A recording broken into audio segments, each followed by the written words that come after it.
Hello everyone, welcome to Mom's Secret. இன்னைக்கு நீங்க பார்க்க போற ரெசிபி குழிப்பணியாரம். ஒரு கப் அளவுக்கு நான் தோசை மாவு எடுத்திருக்கேன்.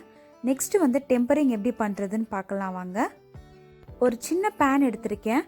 இதுல 1 டேபிள் ஸ்பூன் அளவுக்கு நான் எண்ணெய் சேர்த்துக்கிறேன்.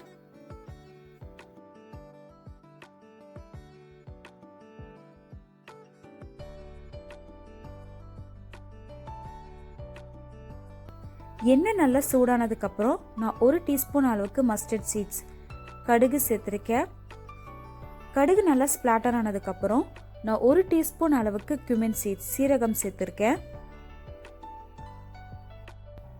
உளுந்து கூட நீங்க 1 டீஸ்பூன் அளவுக்கு சேர்த்துக்கலாம். நெக்ஸ்ட் நான் 1 டேபிள் ஸ்பூன் அளவுக்கு கடலை பருப்பு சேர்த்திருக்கேன். இது கூட கொஞ்சோண்டு கருவேப்பிலையும் 2 பச்சை மிளகாய் சாப் பண்ணி சேர்த்துக்கிறேன். இது எல்லாத்தையும் நல்லா சாட்டே பண்ணிக்கோங்க. காரத்துக்கு ஏற்ற மாதிரி நீங்கள் பச்சை மிளகாய் சேர்த்துக்கோங்க. நெக்ஸ்ட் நான் 1 வெங்காயம் சாப் பண்ணியிருக்கேன். இப்போ அதையும் நான் சேர்த்துக்க போகிறேன். இப்போ இது எல்லாத்தையும் நல்லா சாட்டே பண்ணிக்கோங்க.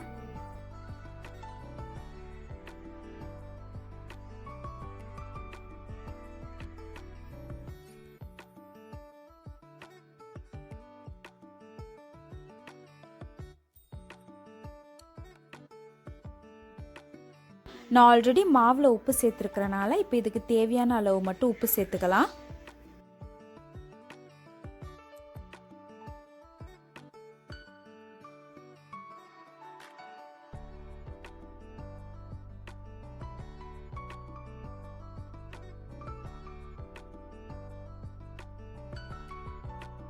இப்போ இது எல்லாத்தையும் நல்லா சாட்டே பண்ணிட்டோம். இப்போ நம்ம ஸ்டவ் ஆஃப் பண்ணிடலாம்.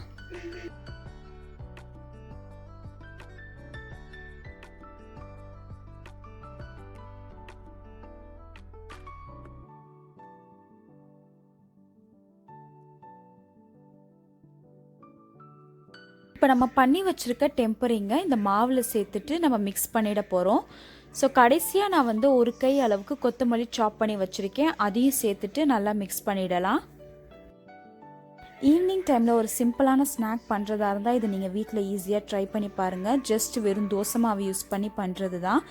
ஸோ உங்கள் கிட்ஸ்க்கும் ரொம்ப பிடிக்கும் பார்க்குறதுக்கு. நெக்ஸ்ட்டு நான் குழிப்பணியாரம் பேன் எடுத்திருக்கேன். இது நல்லா ஹீட் ஆகட்டும். இதுக்கு தேவையான அளவு எண்ணெய் சேர்த்துக்கலாம். எண்ணெய் நல்லா ஹீட் ஆனதுக்கப்புறம் நம்ம குழியில் மாவை சேர்த்துடலாம். லோ ஃப்ளேமில் வச்சு குக் பண்ணுங்க. ஸோ அப்போ தான் உள்ளக்க ஃபுல்லாக குக் ஆகும். ஸோ ஒரு சைட் நல்லா ப்ரௌன் ஆனதுக்கப்புறம் இப்போ இதை நம்ம திருப்பி போட்டுடலாம்.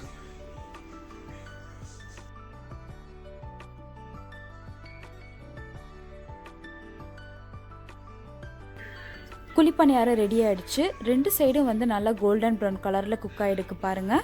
ஸோ இது கூட நீங்கள் கார சட்னி இல்லைனா தேங்காய் சட்னி ட்ரை பண்ணி பாருங்கள். ஸோ இந்த ரெசிபி உங்களுக்கு பிடிச்சிருக்குன்னு நான் நினைக்கிறேன். பிடிச்சிருந்துச்சுன்னா மறக்காமல் லைக் பண்ணுங்கள். உங்கள் ஃப்ரெண்ட்ஸ் அண்ட் ஃபேமிலி கிட்ட ஷேர் பண்ணுங்கள். சப்ஸ்கிரைப் பண்ணிக்கோங்க. தேங்க்யூ ஃபார் வாட்சிங்.